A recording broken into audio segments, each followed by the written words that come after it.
ano, tudo bem com vocês? Espero que estejam todos bem.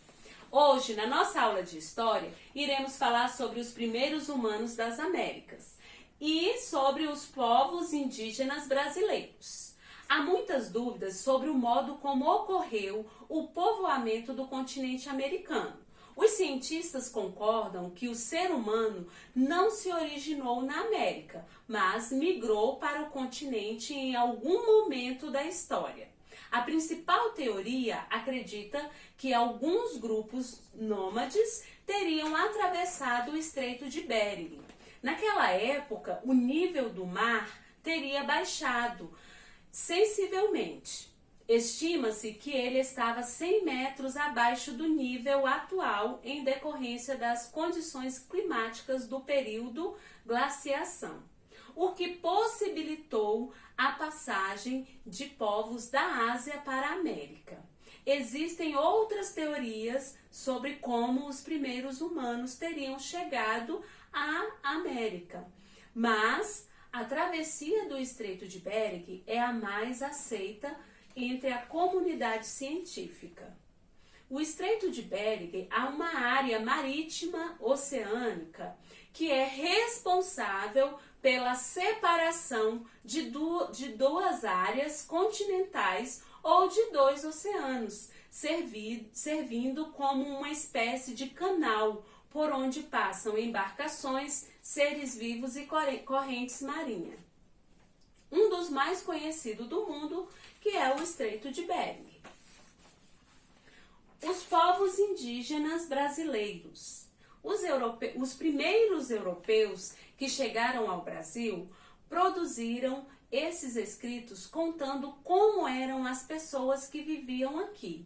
Com base nesses documentos, é possível ter alguma ideia sobre os grupos indígenas que habitavam o território do Brasil naquela época. O registro mais conhecido é a Carta de Pero Vaz de Caminha. A Carta de Pero Vaz de Caminha é o documento no qual Pero Vaz de Caminha registrou suas impressões sobre a terra que posteriormente viria a ser chamada de Brasil. É o primeiro documento escrito da história do Brasil. Eu vou ler um trechinho da Carta de Pero Vaz de Caminha. E o capitão Mor mandou em terra no batel a Nicolau para ver aquele rio.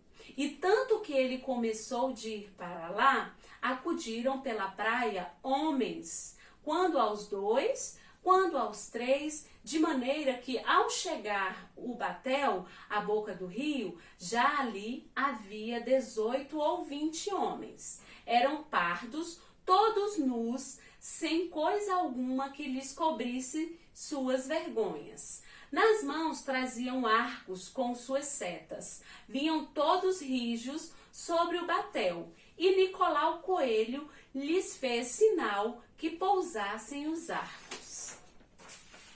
Bom, a população indígena que vivia no Brasil foi extremamente reduzida durante o processo de colonização portuguesa, em razão da transmissão de doenças, pois os nativos não tinham resistência imunológica aos micro-organismos que os europeus trouxeram, e em razão das mortes resultantes dos conflitos entre os nativos e portugueses.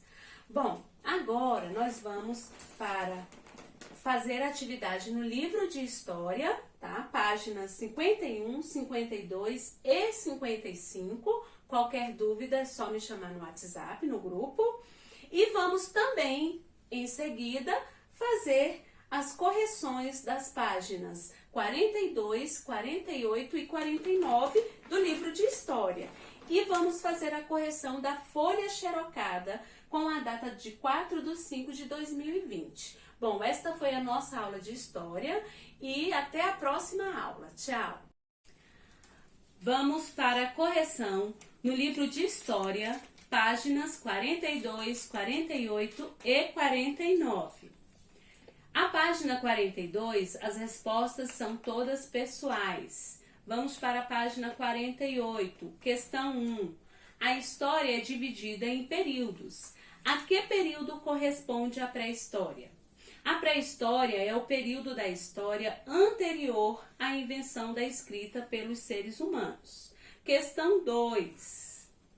De acordo com o texto, marque as frases abaixo com V para verdadeiro ou F para falso. Primeiro, a escrita hieroglífica foi um sistema usado somente pelos egípcios? Esta é falsa. A escrita hieroglífica era formada por 3 letras? Falsa. Os hieroglifos eram entalhados na pedra ou pintados em superfícies lisas?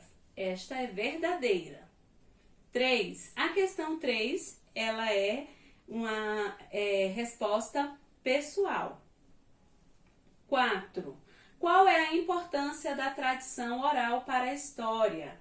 O conhecimento transmitido por meio da tradição oral nos ajuda a conhecer e compreender a história e a cultura de diversos povos que não possuem registros escritos. E a questão número 5, ela é pessoal. Vamos para a correção da folha que vocês colaram no caderno de história, na data de 4/5/2020. Primeira questão. Como os historiadores tentam descobrir como era a vida dos primeiros grupos humanos que habitaram o planeta? Por meio da análise de documentos. 2. O que é arqueologia? É uma ciência que estuda a vida e a cultura de povos antigos a partir de vestígios arqueológicos. 3. Onde ficam alguns dos principais sítios arqueológicos brasileiros? Parque Nacional da Serra da Capivara, no estado do Piauí. 4. Quais são as principais fontes de estudos dos grupos humanos que viveram na pré-história? Os fósseis, assim como objetos e pinturas rupestres. 5. Assinale C para as alternativas certas e E para as alternativas erradas.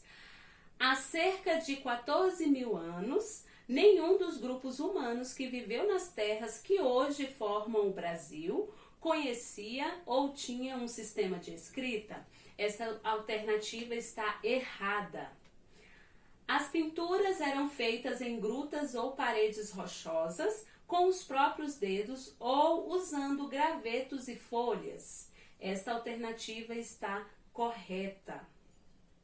As tintas não podiam ser obtidas das próprias rochas? Esta alternativa está errada. Tanto no Brasil como em outros lugares do mundo, são os vestígios deixados pelos povos antigos que nos ajudam a conhecer a história. Esta alternativa está correta. Com a invenção da escrita, o ser humano passou a registrar um número cada vez maior de informações. Esta alternativa está correta. Os hieróglifos egípcios e o sistema de escrita suméria são exemplos de sistemas antigos de escrita. Esta alternativa está correta. 6. Qual foi o primeiro sistema de escrita humana? A escrita cuneiforme. Aonde foi desenvolvido o sistema de escrita cuneiforme? Na Mesopotâmia, por volta do ano 3000 a.C. Bom, essa foi a correção, tá? Façam direitinho a correção. Se estiver errado, apaga, faça novamente e até a próxima.